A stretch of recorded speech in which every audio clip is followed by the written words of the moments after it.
Good morning all my dear student of class 9th। कक्षा 9 के प्यारे प्यारे बच्चों, आज हम लोग अंग्रेजी में प्रोज से 9th लेसन माई चाइल्डहुड, जिसके राइटर हैं डॉक्टर APJ अब्दुल कलाम, का हिंदी सारांश देखेंगे। इस पाठ में डॉक्टर कलाम जी ने अपने उस बचपन का वर्णन किया जो बचपन उन्होंने रामेश्वरम में व्यतीत किया था। डॉक्टर APJ अब्दुल कलाम का जो जन्म था बेटा मद्रास में हुआ था, रामेश्वरम नामक स्थान पर। उनके पिताजी का नाम था जैनुल आब्दीन। अगर उनके पिता की बात हम लोग करें तो बेटा उन्होंने अनौपचारिक शिक्षा नहीं ली थी और न ही उनके पास इतना पर्याप्त धन था कि वह उसको वो अनौपचारिक शिक्षा पर खर्चा कर सके। बेटा इन सारी प्रतिकूल परिस्थितियों के होने के बावजूद उनके अंदर एक सहज बुद्धिमत्ता थी, एक सच्ची उदारता थी। और अगर बात किया जाए कलाम जी के मम्मी की तो उनका नाम था आसी अम्मा। वह अपने पति के लिए बहुत ही अच्छी संगनी थी, सहायिका थी। और कलाम जी की माँ प्रतिदिन भोजन बनाया करती थी। बेटा घर में जितने सदस्य होते थे उनके अलावा अन्य सदस्यों के लिए भी भोजन वो बनाती थी, अन्य सदस्य भी उनके यहाँ भोजन ग्रहण करते थे। बेटा कलाम के मम्मी पापा सुंदर थे, लंबे थे, लेकिन कलाम जी स्वयं ने लिखा कि मैं अपने माता पिता की अपेक्षा कम शक्ल सूरत वाला था और मेरी लंबाई भी कम थी। और बेटा क्या कहते हैं उन्होंने अपने मकान का वर्णन किया। बताया कि रामेश्वरम में जो मस्जिद वाली गली है, मस्जिद वाली गली में चूना पत्थर और ईंटों से बना हुआ एक बड़ा पक्का मकान था। मेरे पिताजी हर प्रकार के सुख साधन विलासिता से दूर रहते थे, तो भी भोजन, औषधि और कपड़ा, ये सारी आवश्यकताएं आराम से मेरे घर में प्रदान हो जाती थी। कलाम जी कहते हैं, मैं स्पष्ट रूप से कहूं कि मेरा बचपन भौतिक रूप से और भावनात्मक दृष्टि से पूर्ण रूप से सुरक्षित था, इसमें कोई शक नहीं था। जब डॉक्टर कलाम जी 8 वर्ष के हुए, सन 1939 ईस्वी में द्वितीय विश्व युद्ध प्रारंभ हो गया था। कुछ कारणों से बाजार में इमली के बीजों की मांग बढ़ गई। कलाम जी दिन भर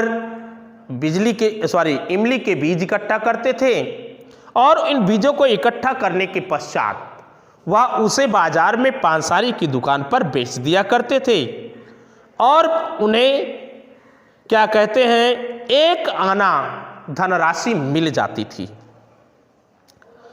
बेटा कलाम ने बताया कि मेरे जीजाजी थे जिनका नाम था जलालुद्दीन, मुझे युद्ध की कहानियाँ सुनाते थे, जिनको मैंने बाद में समाचार पत्र जिसका नाम था दीनामणि के शीर्षक में खोजने का प्रयास किया करता था।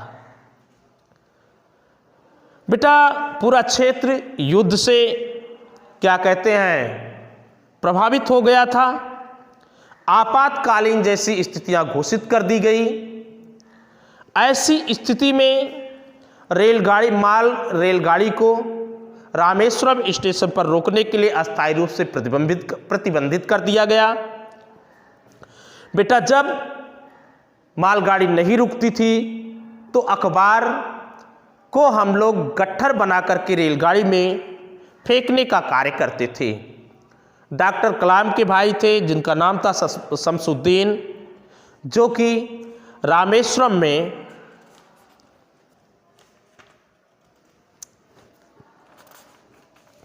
बेटा जो कि रामेश्वरम में समाचार पत्र बांटते थे।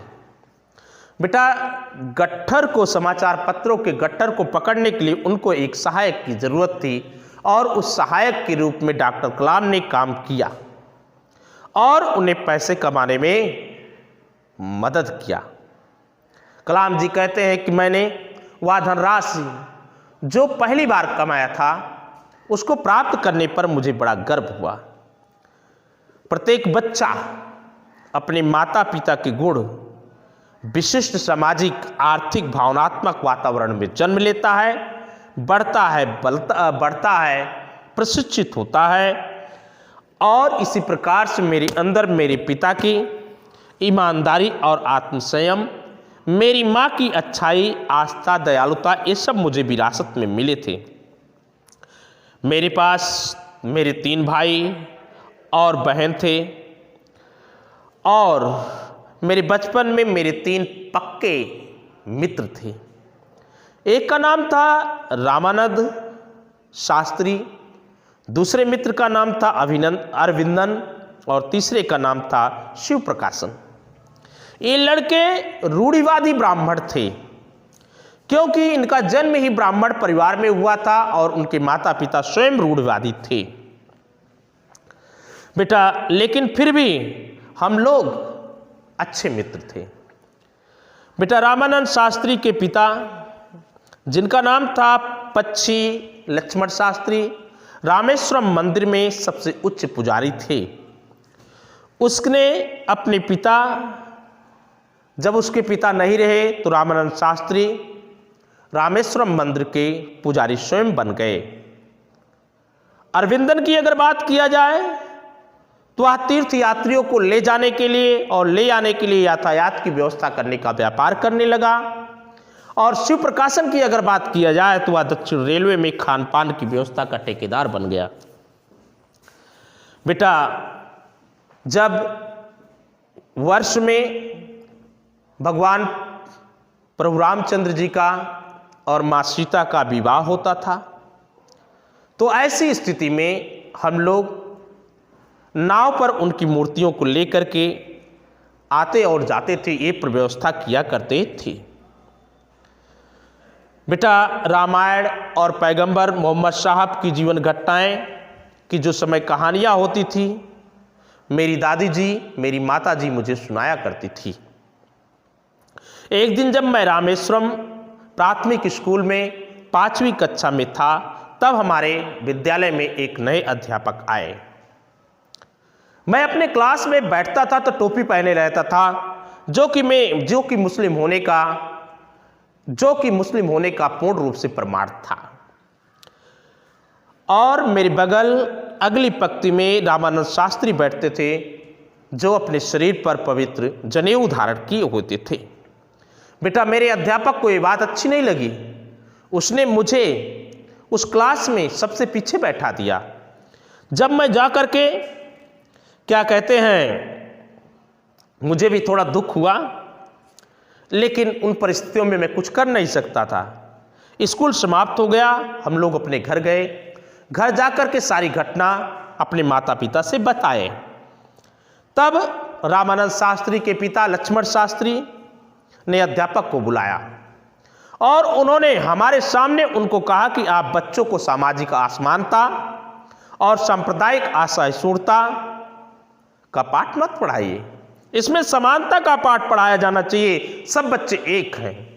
ऐसी स्थिति में आप क्षमा मांगिए और अन्यथा इस द्वीप को छोड़ करके चले जाइए। अध्यापक न केवल अपने व्यवहार पर पछताया वरन लक्ष्मण शास्त्री की धारणा की तीव्र भाव प्रेरित हुआ और अंत में वह युवा अध्यापक सुधर गया। कुल मिलाकर के रामेश्वरम का एक छोटा सा समाज विभिन्न सामाजिक समुदायों के अलगाव के मामले में बहुत कठोर था, अर्थात वह समाज विभिन्न प्रकार के समुदायों में बटा हुआ नहीं था। तो भी मेरे विज्ञान के अध्यापक जिनका नाम था शिव सुब्रह्म अय्यर, यद्यपि रूढ़वादी ब्राह्मण थे, बहुत ही रूढ़वादी थे, उनसे ज़्यादा रूढ़वादी उनकी पत्नी थी। एक बार तो उन्होंने मुझे अपने घर पर खाने के लिए आमंत्रित किया। मैं गया। उनकी पत्नी ने बहुत साफ सफाई के साथ रसोई बनाई थी। जब उसने मुझको देखा कि मैं एक मुस्लिम बालक था, उसने खाना परोसने से इनकार कर दिया। उसके बाद बेटा शिव सुब्रह्मण्य ने स्वयं खाना परोसा और मेरे बगल बैठ करके खाए। जब मैं जाने लगा तो उन्होंने अगले दिन पुनः मुझे, अगले हफ्ते मुझे पुनः आमंत्रित किए और कहा कि ये सारी परिस्थितियां बदल जाएगी। और वास्तव में ऐसा ही हुआ। जब मैं अगली बार खाने के लिए गया तो रसोई में अच्छी तरह से उनकी पत्नी महोदया ने मेरे लिए भोजन लगाया और हमने खाना खाया। ये सारी परिस्थितियां थी डॉक्टर APJ अब्दुल कलाम के बचपन की, जिन्होंने आपके मध्य शेयर किया, जो हिंदुस्तान के अच्छे वैज्ञानिक रहे, दार्शनिक रहे और राष्ट्रपति के रूप में सुशोभित हुए। तो मेरे प्यारे बच्चों, यह सारांश यहीं पर समाप्त करते हैं। अगले लेक्चर में हम अगले दिन मिलेंगे। तब तक के लिए धन्यवाद। Thank you for watching the video.